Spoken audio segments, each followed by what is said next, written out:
Bueno, eh, la clase se nos empezó a dificultar cuando estábamos ya hablando de la psicología de la Gestalt, y yo les comentaba que en esta cuestión del antagonismo de las ideas, la teoría de la Gestalt es una reacción contra el mecanicismo materialista de la teoría asociacionista. A pesar de que veíamos cosas que podrían ser lo que le llamaba el alma anteriormente el- la escuela, los griegos, era una reacción contra la teoría materialista de la teoría materialista del asociacionismo. Bueno, ¿y por qué una reacción? Porque de alguna manera eh, no va a tratar de explicar, por ejemplo, lo psicológico como una relación mecánica de estímulo y respuesta. No explica ni comprende solo por la suma de estímulos físicos y sociales que inciden en este momento sobre un organismo, como decía la escuela asociacionista. Puede comprenderse solo en función de una organización dinámica de los estímulos. Sus estudios fueron fundamentalmente sobre la percepción y el aprendizaje.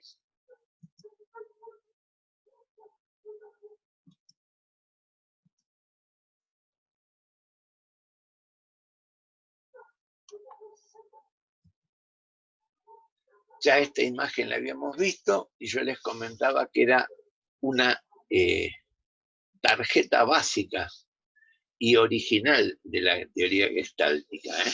También les comenté que esta tiene una cierta dificultad, que voy a ver si algún día de estos la corrijo y, y la podemos resolver la dificultad. ¿eh?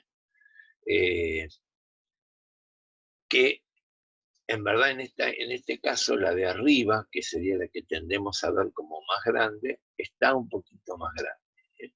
Pero generalmente en esto ya hemos tenido como un aprendizaje al revés. Esta lámina casi todos la conocemos y la hemos difundido y tendemos a percibirla hoy en día como realmente es. En este caso concreto, la tendencia original es que uno tendía a ver más grande la lámina de arriba. Y, y esto sucedía factiblemente por todo lo que tiene que ver con el aprendizaje aprendido.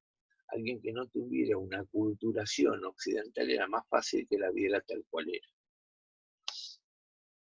Puede ser también que hoy en día ustedes la vean más adecuadamente porque tienen una cultura más icónica que en la etapa, que en los momentos que se hicieron estas cosas, que tenían una tendencia más a que toda la comunicación era textual.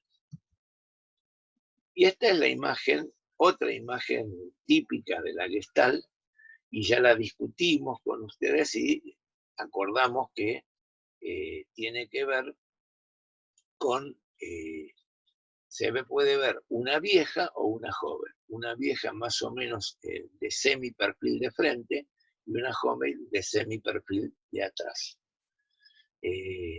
La mayoría ya la pudieron ver, así que no es necesario que repasemos esta imagen. Y acá fue donde se nos trabó la cosa. Pero ahora por suerte no se trabó. Y esta ya no es una imagen de la Gestalt, esto es una cuestión que los medios de comunicación ya han aprendido mucho a difundir y tiende a esto, a que podamos ver figura a fondo, lo que se llamaría en la Gestalt técnicamente, ¿no? Y nosotros podemos ver la cara de dos ancianos mirándose de frente, podríamos ver una copa, que en verdad es lo que se conforma en el fondo, aparentemente con la luna, o también podríamos ver un guitarrero con otra persona y una mujer asomándose detrás. Esta me voy a detener un poco porque seguro que si yo me adelanto, ustedes esta generalmente les cuento que no es un experimento de la Gestalt, sino que es una imagen real contrastada con, aumentando sus contrastes de color con una computadora. Pero bueno, quiero que miren algo. ¿Qué ven ahí ustedes? ¿tá? No sé si ven algo. ¿Ven algo? Bueno, no vamos a demorar demasiado la intriga. Lo que se ve es un perro dálmata que está también en semiperfil trasero, más o menos está olfateando el suelo. Se identifica más fácilmente por la oreja y la trompa y las patas delanteras. Y si uno identifica bien eso, ubica claramente una pata trasera y apenas se podría entender dónde está la cola. Estos ya son más fáciles, son muchísimo más fáciles, porque podemos ver un árbol o podemos ver rostros humanos.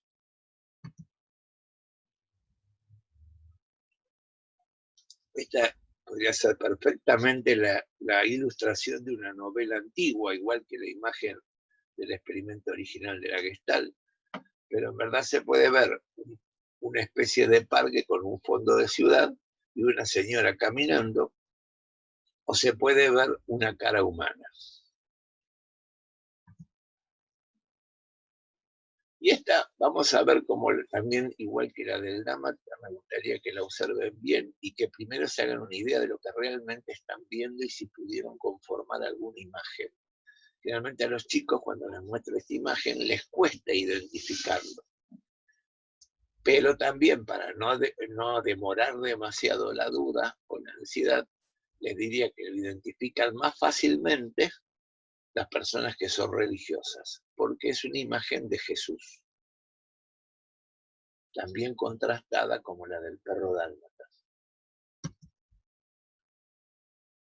Bueno, ya este es un poco de decorado, porque acá de alguna manera, más que saber que puede ser un rostro humano o que son animales, uno podría quedarse muchísimo tiempo encontrando una serie de animales posibles que en primera instancia uno de entrada no ve, como por ejemplo, ¿ven la tortuga? ¿Ven el conejo de la nariz? ¿Ven la ballena de la quijada? Bueno, seguro que lo interesante de esta imagen es que uno se podría quedar mucho tiempo mirando. Bueno, el elefante de la frente sí se ve claramente, ¿no? Y esta también me gusta presentárselas porque también acá hay una tendencia a percibir distinto, pero ya no sería entre los jóvenes y los mayores, porque la imagen de la primera imagen de la Gestalt del experimento original, hay una tendencia generacional a ver más fácilmente a la anciana, eh, porque no se identifican con esa joven, que no era la forma de presentarse de una joven en estos tiempos. Entonces, hay una cuestión generacional primero. Y acá, supuestamente, podemos llegar a tener una cuestión de género, o de sexo, si quieren decirle de una u otra manera, ¿no?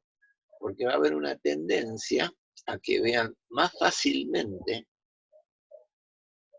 bueno, casi todo lo que se ve en primera instancia o explícitamente es una imagen, también una ilustración de un libro, pero que muestra una pareja mirando un lago. Podría ser perfectamente una imagen de Bariloche, ilustrada, ¿no?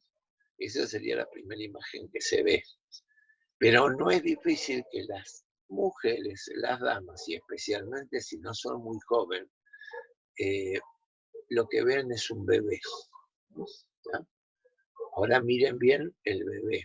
Se le ve la carita, se le ven las manos, las piernas.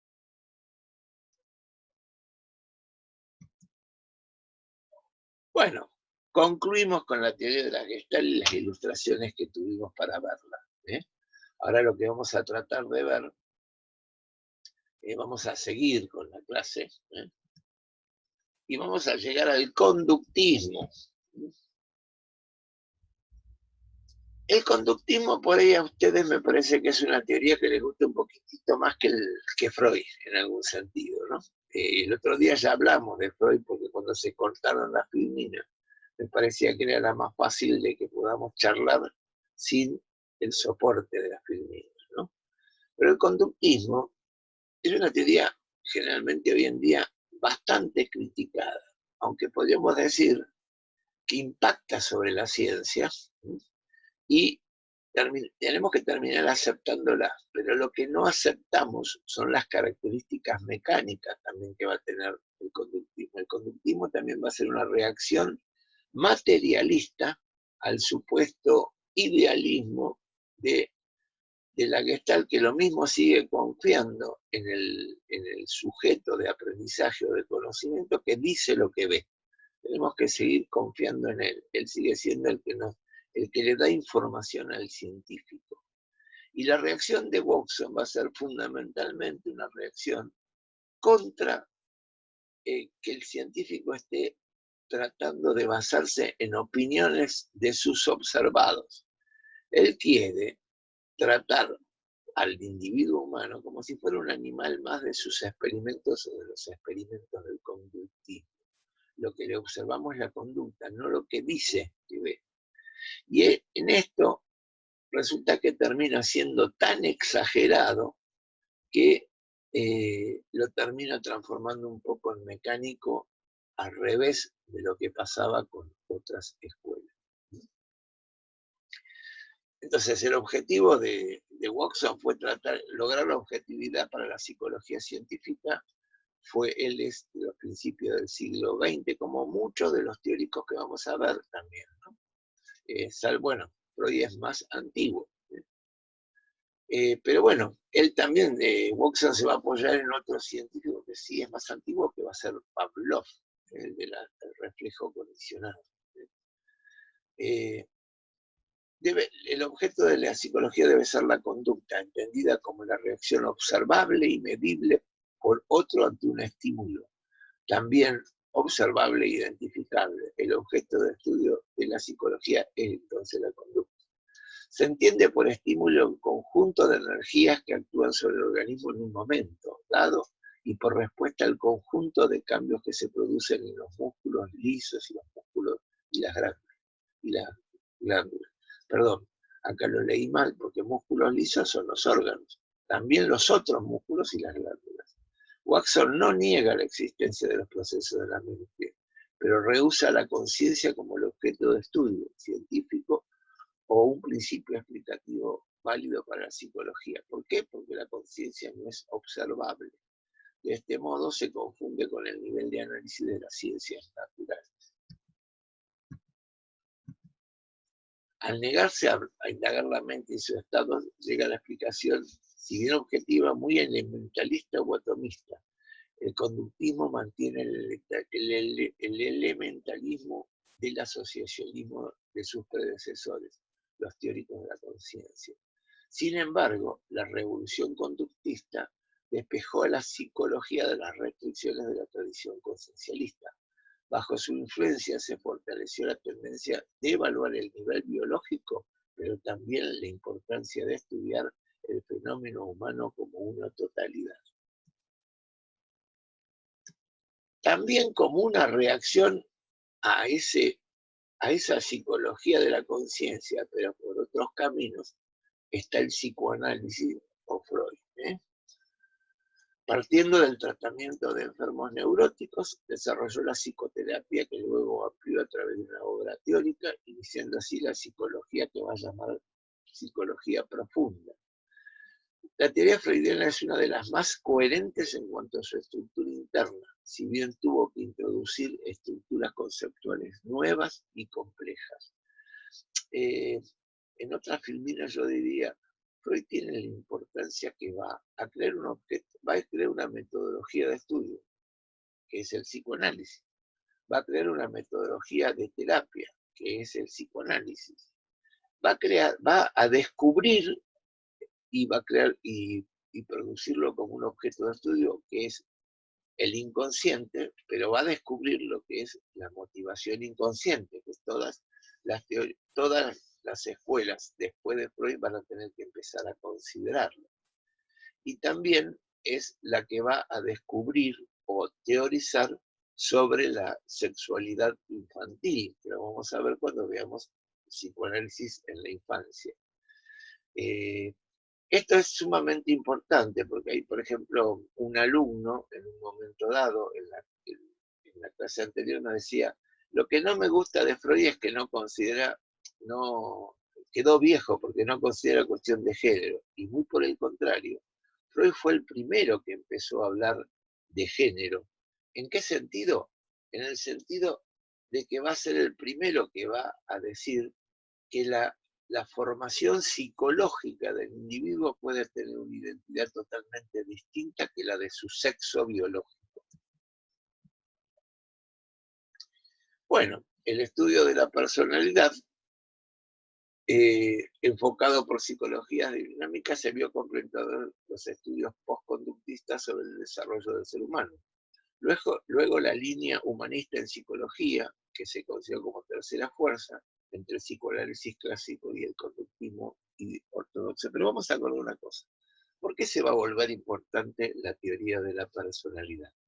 En determinado momento, los norteamericanos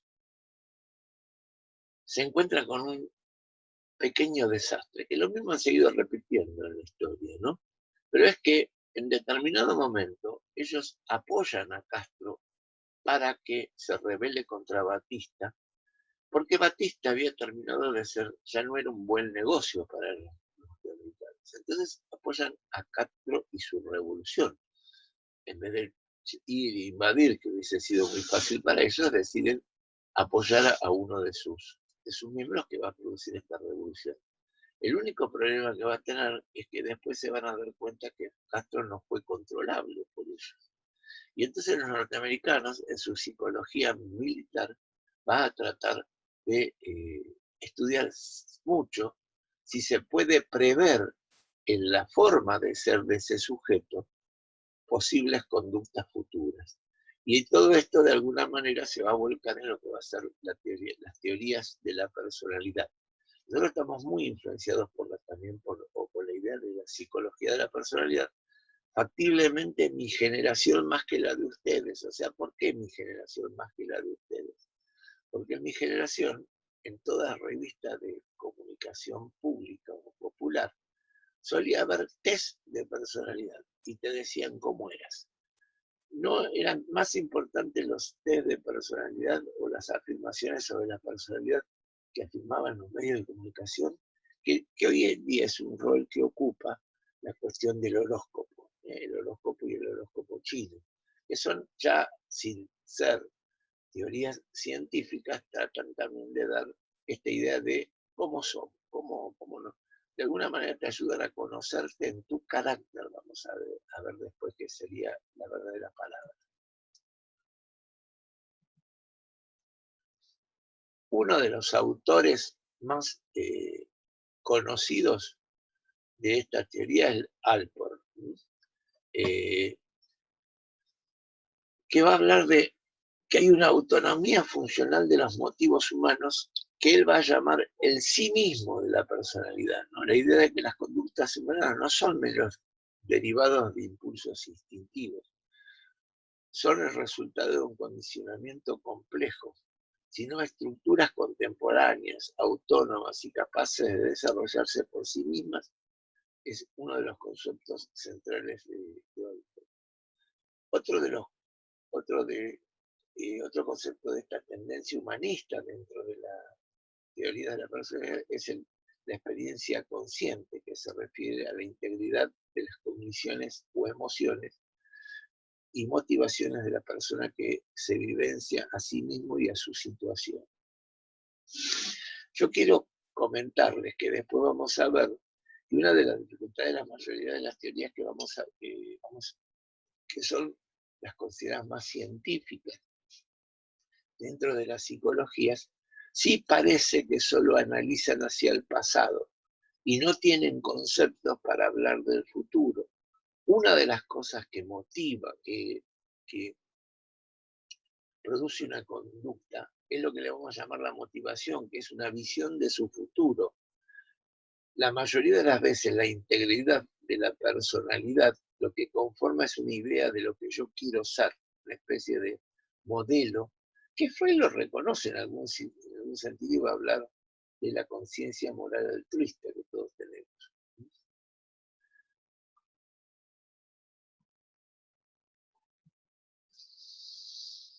Bueno, ya dimos un panorama general de las escuelas de la psicología.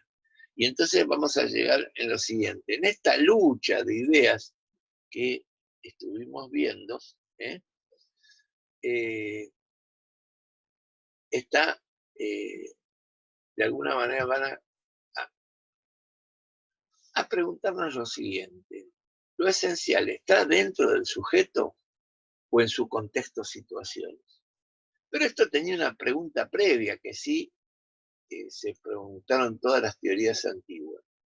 ¿La mayoría es innato o la mayoría es adquirido?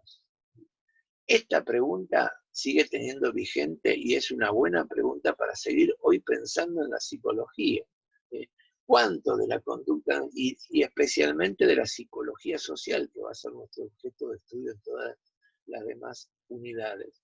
Y la idea es, ¿cuánto tiene que ver lo de adentro y cuánto tiene que ver lo del contexto para explicarnos la conducta? Pero la primera pregunta que sí se hizo la psicología como ciencia fue, ¿cuánto hay de innato y cuánto hay de adquirido? Freud o Piaget dijeron, hay algo innato, pero hay mucho de adquirido. Individuo u ambiente.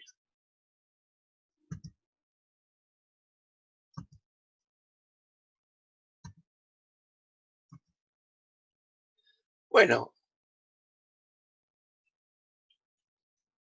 la conducta son las manifestaciones del ser humano, es lo que el hombre hace, es lo que se ve. ¿Podemos limitar el estudio de la conducta a su descripción de estas manifestaciones o debemos incluir la explicación del por qué se produce esa conducta? Pero volvemos a insistir en lo que ya vimos en las primeras anteriores. La conducta solo se entiende bien en un contexto o en un ambiente social. Acá me gusta, a mí siempre, jugar con una idea, y es que es preguntarles, eh, voy a cambiar la imagen, porque me parece que acá, me parece que es importante, pero no me deja. Bueno, no, iba a decir que eh, hay una, yo les digo siempre que traten de pensar, a veces hago lo que llaman experimentos con ustedes mismos, que ustedes puedan experimentar en su propia persona, y les digo, bueno, ¿qué opinarían ustedes de un hombre que le guste prestar sexualmente a su mujer y le guste comer gusanos? Si estuviera en clase en estos momentos, seguramente yo trataría de ver sus caras y cómo reaccionan ante esta pregunta. Como hice cuando les hice la pregunta sobre Freud en la clase pasada. Pero no están. Así que, pero sí me imagino que la mayoría les dio asco lo que yo les digo. Las chicas reaccionaron más por la primera parte, por las dos partes son igualmente, cómo prestar sexualmente a la mujer. Hoy en día que las mujeres ha logrado una mayor propiedad o es más sujeto o más actora de su cuerpo. ¿eh? Esto les parece atroz o terrible. ¿eh? Pero también a la mujer seguro que le choca más la idea de comer gusanos. La cuestión de que Marley haya probado insectos como parte de las culturas orientales, no se sabe bien si lo hizo por ser hombre o por ser particularmente Marley. ¿eh? Pero bueno, pero la primera reacción que generalmente encuentro cuando yo hago esta pregunta entre los alumnos es decir, es un enfermo, es un loco. Y entonces, bueno, acá tengo que corregirlos y decirles, no, no es un loco ni es un enfermo, es un esquimal, es una cultura. O sea, acá lo que está predominando para entender esta conducta es la cultura, o sea, su medio ambiente social.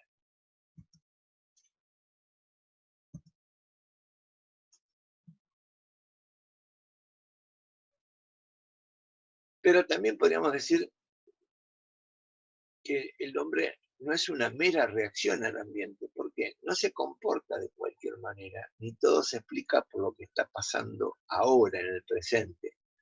Tiene una forma de comportarse, una tendencia a la persistencia de ciertos modos de conductas que pueden volverse en cierta forma predecibles. ¿Mm? ¿Está? Yo no reacciono ante un mismo estímulo igual que alguno de ustedes que me está escuchando en estos momentos, o que Carla, ¿eh? ¿Correcto? O que César. ¿eh?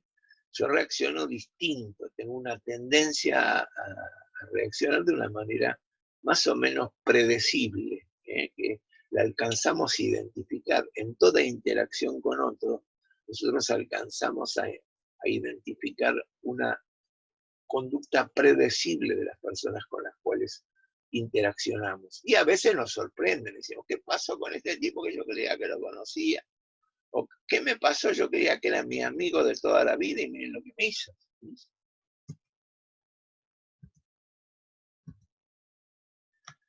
Esta cuestión de que la conducta se vuelva predecible, la podríamos relacionar con algunos conceptos que tratan de ver esto, de que hay una cierta forma de ser más o menos estable en la conducta.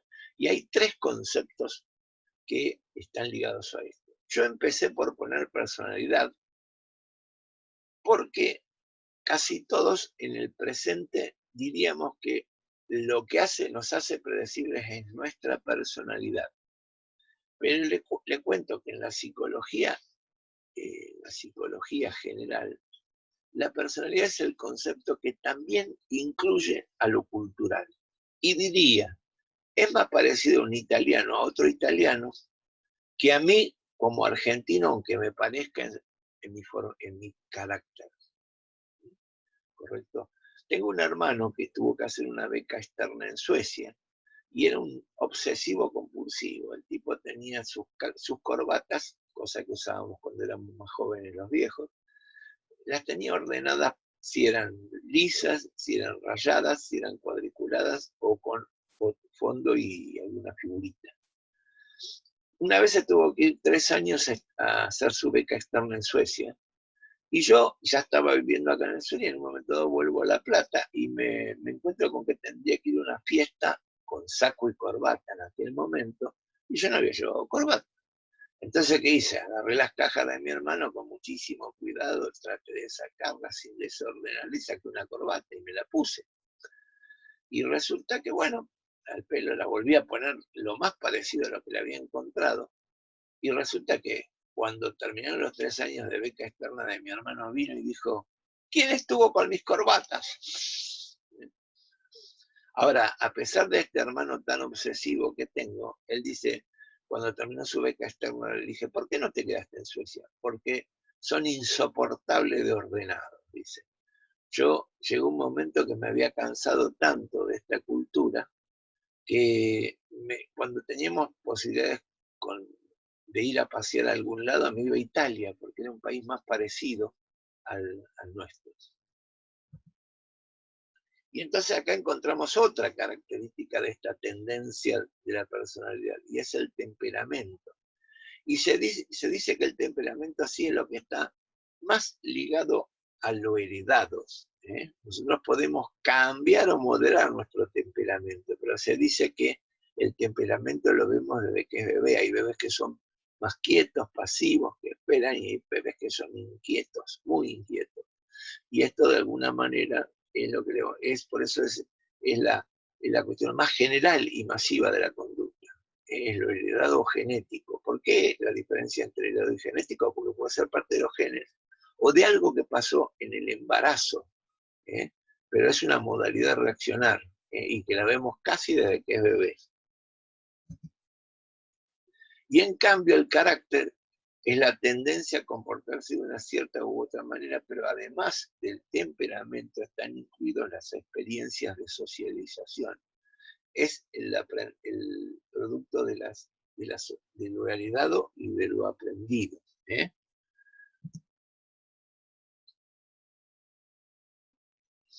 O sea, lo que ya queda claro es que no todas las experiencias, en la conducta humana no todo lo podemos entender por lo que está pasando hoy. Hay un mundo interno que le permite a la conducta estar motivada por sucesos del pasado y sucesos actuales, y también por una idea del futuro. Tenemos un mundo interno, una capacidad de reproducir virtualmente en nuestro interior el mundo externo, guardando experiencias que influyen en nuestra conducta. Actuamos con información acumulada que hace que nuestro funcionamiento con el medio sea más eficaz, que sea mayor nuestra capacidad de adaptación. Esto vamos a ver después cuando lleguemos a la parte evolutiva, que no siempre es así. El bebé, hasta cierto momento, solo vive el presente. Si está buscando algo que le interesó y se lo escondemos, lo busca, pero si pasa un rato se olvidó de lo que estaba buscando. Y por ahí si lo sacamos, dice, y se alegra como de volverlo a encontrar. Pero ya cuando dice, se alegra porque lo volvió a encontrar, ya hay una situación de madurez mayor. Porque antes se olvida directamente, existe solamente lo del presente.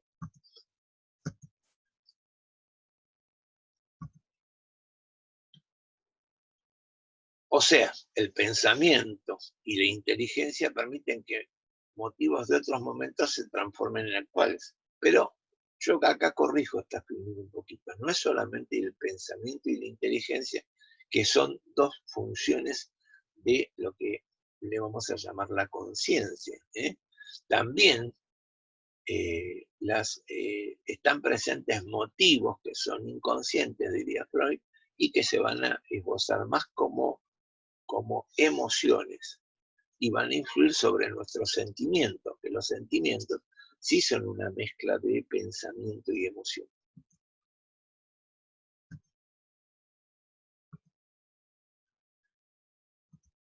Nuestra inteligencia es fundamental en la adaptación humana y vamos a ver que lo que va a decir de alguna manera, el que va a poner este nombre de adaptación va a ser Piaget, uno de los que le va a poner.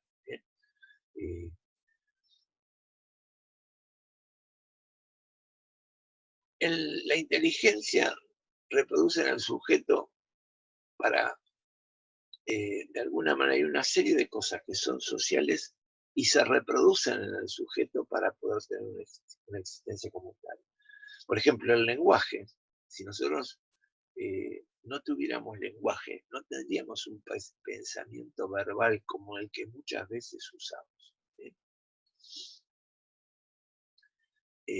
Cuando se encuentra un hombre que ha sido creado por otros animales, o sea, sin estar con otros hombres, lo que más fácilmente va a tener alterado es que no tiene un lenguaje, pero también el no tener un lenguaje va a llevar a que tenga otros mecanismos de conducta o otros mecanismos de inteligencia que lo ayudan a adaptarse de otra manera y que seguramente van a ser más limitados que los que se han logrado con el uso del lenguaje.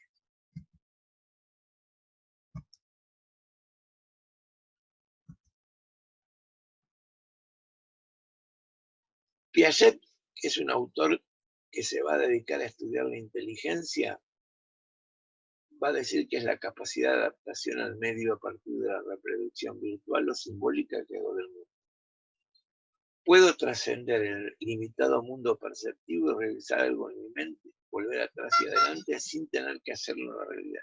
En esto acordemos que tenemos muchos ejemplos que podríamos decir son la cuestión más simple. Ustedes tienen el deseo de tomar un helado y tienen que tener un conocimiento que les digan dónde lo pueden conseguir. Por ejemplo, si no tienen dinero, dicen, no, porque los helados se compran. Pero además, si estoy en una ciudad desconocida, digo, pucha, ¿dónde habrá una heladería?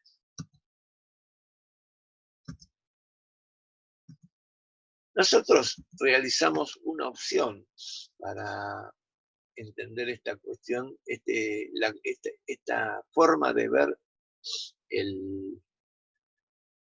la psicología en el individuo, y es llamarlo sujeto. No lo llamamos, no lo llamamos individuo, tampoco lo llamamos paciente, como si fuéramos terapeutas o Freud tuvo una gran tendencia a hablar de pacientes más que de hombres.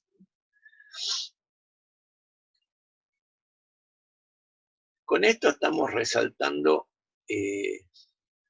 una cosa, que es la singularidad. En el término individuo se trata de resaltar la singularidad del ser humano, que es realmente único, cosa que cuando pensamos en sujeto no negamos. El sujeto, el individuo es único, no hay nadie que se lo repita. Y si bien pensamos en hacer una ciencia, que sería cómo encontramos las cosas que se parecen entre individuos, no por eso dejamos de pensar que el individuo es único. Pero con la palabra sujeto resaltamos la capacidad de acción del sujeto, porque es, en todo caso, es un sujeto del predicado, es un individuo que modifica su ambiente. Por eso la idea del sujeto del predicado.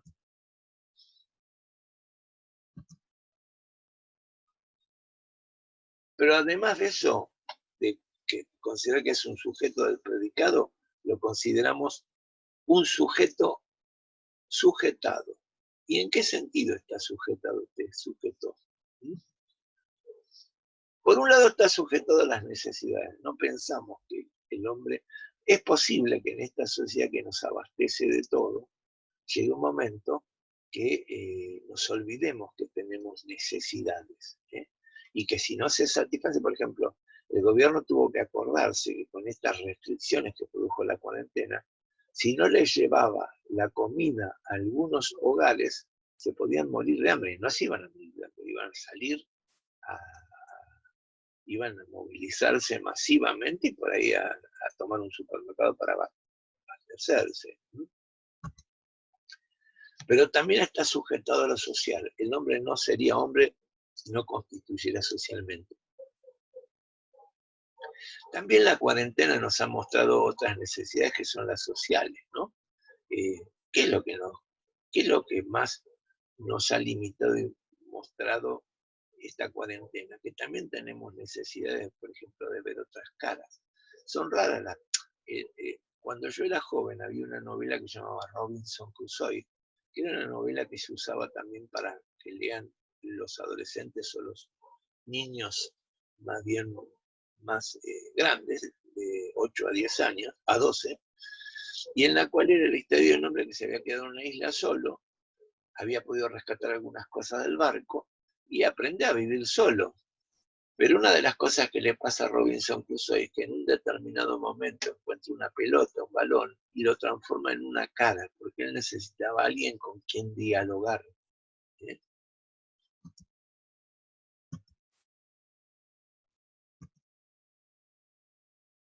Entonces, bueno, esto es la disyuntiva individuo-sujeto. El individuo sería más el objeto de estudio de la mayoría de las escuelas científicas que ya vimos, más antiguas. En cambio, el sujeto es nuestra forma de definir, aunque nosotros decimos que nosotros somos sujetos de las necesidades y de lo social, sujeto a lo social, y por ahí Lacan se podría poner de acuerdo y diría que es el sujeto del deseo, su objeto de estudio.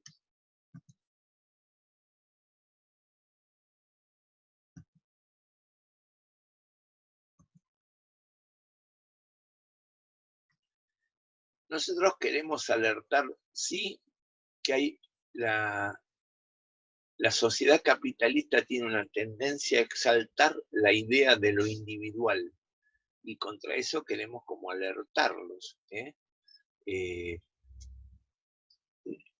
Nuestra cultura en general ya lo tenemos incorporado. ¿Sí? Por ejemplo, a nosotros nos llama la atención cuando hay un suicida, una bomba humana, que se suicida. ¿Y por qué se suicida y lo puede hacer esa persona? Porque tienen una concepción donde está más resaltado lo social que lo individual. Ellos se ven parte de un sujeto mayor que su sociedad. Y entonces, bueno, por lógica la cultura acompaña esta, ¿no? Pero esta falsedad nos puede enajerar, nos puede de alguna manera volver extraños con nosotros mismos. En general, si no hubiera la cuarentena, ya pagaríamos un caro precio por ser individualistas, que es la soledad. Yo trabajé mucho tiempo en el sistema público de salud de, de Neuquén, y cuando uno trabajaba en grupos de admisión, y mucha gente lo que terminaba diciendo es que lo que los tenía mal es que se sentían solos por más que estaban rodeados de personas, porque habían perdido su capacidad de vincularse real. ¿eh? La vinculación social era bastante ficticia respecto a sus necesidades. Bueno,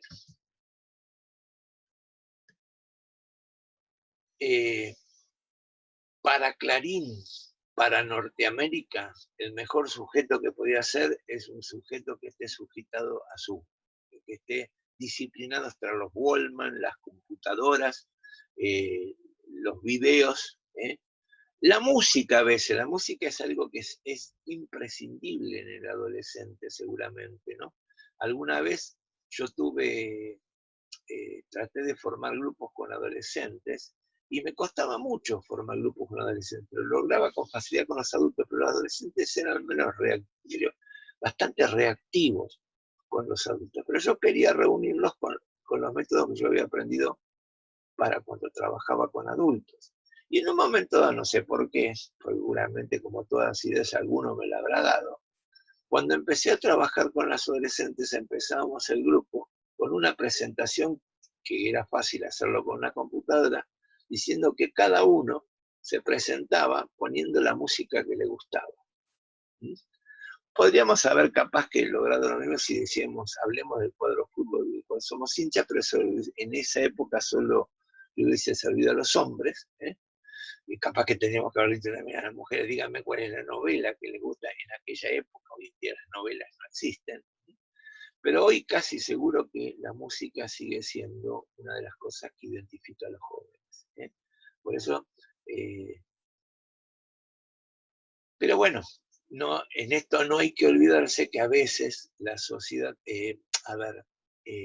la sociedad ha evolucionado tanto y ha evolucionado tanto la comunicación, que también va a ser parte del tema que vamos a ver, que hoy en día pueden darle las comunicaciones que a ustedes les gusten para hacerlos cada vez que se queden más narcisistamente encerrados en ustedes mismos. Para esto hay una cosa que es clave.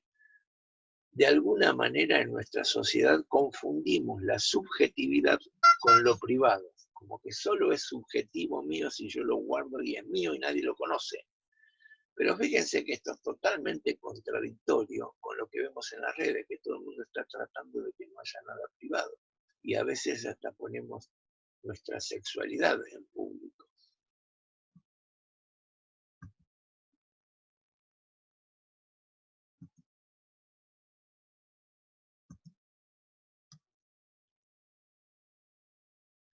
En general, una de las cosas que tiene, que nos produce esta individuación, esta individualización que nos produce el capitalismo, es que nos cuesta pensar en nuestras relaciones, porque vemos, no la conducta del otro la vemos solamente como si surgiera de adentro del otro, y no necesariamente la vemos como que también es producto de nuestra relación. Por ahí el otro es así porque yo le provoco esas conductas.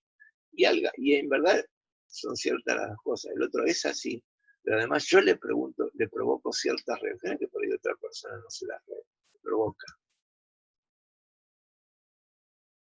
O sea, los fenómenos en la conducta son dialécticos.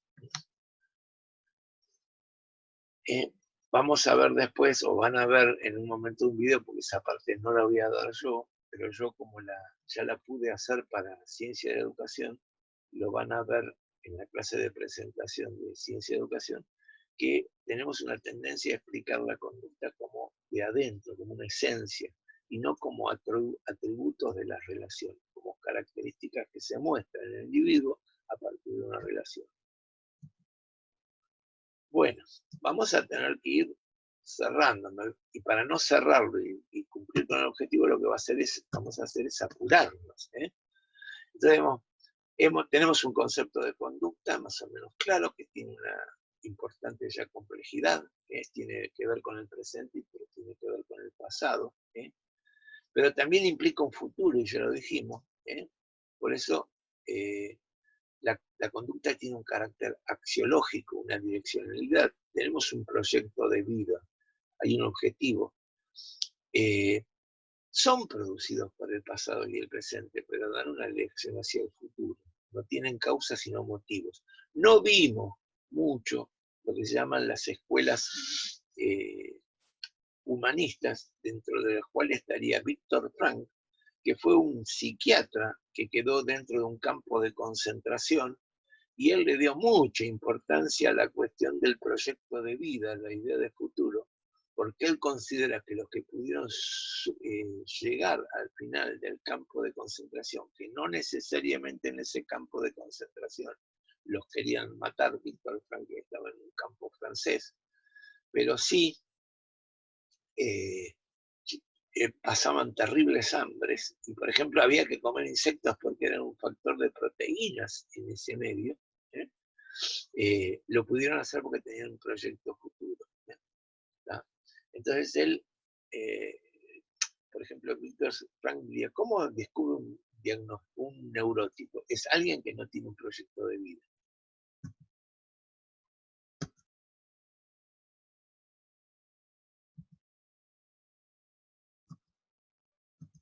En la clase de turismo es importante, y muchos me dicen, nosotros tenemos que tener un concepto de motivación, porque lo que vende es la motivación. Pero bueno, es cierto, tenemos que tener un concepto de motivación, pero no es la forma en la cual no vamos a tener un concepto para poder vender turismo. Es una forma de explicarnos o seguir explicándonos la conducta. La motivación es como la energía de la conducta. Dan una direccionalidad hacia el futuro. Es un conjunto de motivos. Podemos reconocerlos sin esfuerzo algunos, pero algunos requieren mayor esfuerzo y atención. O sea, están más prohibidos en nuestra conciencia moral y actúan sobre nuestra conducta sin que las podamos identificar. O sea, son motivaciones inconscientes, no necesariamente el inconsciente freudiano. Freud descubrió la existencia de motivaciones no conscientes de la conducta y integró estas motivaciones a un sustantivo en un aparato que llamó el inconsciente. Pero vuelvo a insistir que cualquier escuela de psicología hoy en día incluye las motivaciones inconscientes. O sea, toda conducta tiene una doble faz. Tiene motivos emocionales, anímicos, afectivos, ganas de, pero tienen aspectos virtuales o instrumentales. Yo te puedo tener ganas de tomar un helado, pero tengo que saber dónde hay una heladería. Y ese es un aspecto de la inteligencia virtual.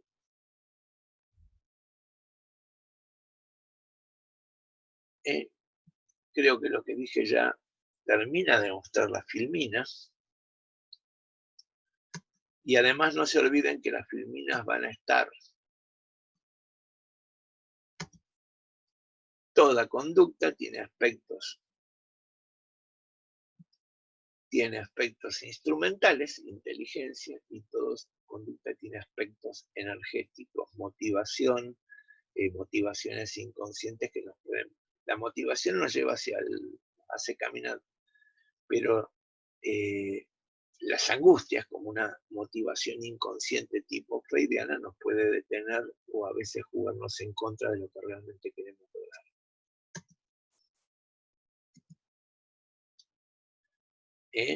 Es constante la interacción entre pensamiento y emociones, o lo afectivo y lo lógico, y lo remarcamos diciendo que, por ejemplo, el sentimiento tiene dos aspectos, un aspecto energético y un aspecto instrumental. Y acá encontramos entonces lo más afectivo. El afecto es lo más básico, lo que por ahí las emociones que tenemos más desde que somos chicos, que tenemos casi desde la panza. La emoción es la forma en la cual es una primera elaboración de ese afecto, y lo transformamos. El afecto puede ser, yo puedo estar ahora reaccionar con risa ante algo que veo, y aunque estaba triste, ese es el afecto, pero la emoción es, de alguna manera, es un vínculo más estable con afecta nuestra relación, nuestro vínculo con las cosas o con las personas de forma más estable. ¿Eh? Y el sentimiento es realmente cuando ya lo tenemos elaborado con el pensamiento. Cuando yo digo, amo a mis padres, no estoy diciendo que no haya momentos que les tenga un odio terrible, ¿eh? Pero en el sentimiento lo transformamos en algo coherente, ¿eh? Pero tenemos que tratar de siempre diferenciar ambas cosas porque a veces los sentimientos tapan las emociones y los afectos y ahí se vuelve insalubre. Acá hay un ejemplo, yo quiero mucho a mi novio, novia, pero cuando me deja plantada, lo quiero matar. Bueno, por ahora damos fin a esta clase. Espero que le hayan quedado muchas dudas y preguntas y ahí hasta que haya quedado algo de ansiedad. ¿Eh? Si no se quedan un poquito ansiosos es que no aprendieron nada. Pero vuelvo a insistir, lo que nos lleva a aprender es que nos preguntemos cosas. Bueno, por ahora terminamos con la clase. Y bueno, y en estos tiempos que son difíciles de alguna manera, eh, bueno, esperemos que vamos a usar la clase próxima para charlar las dudas que haya generado este bloque que van a tener virtual, que lo van a recibir como un video.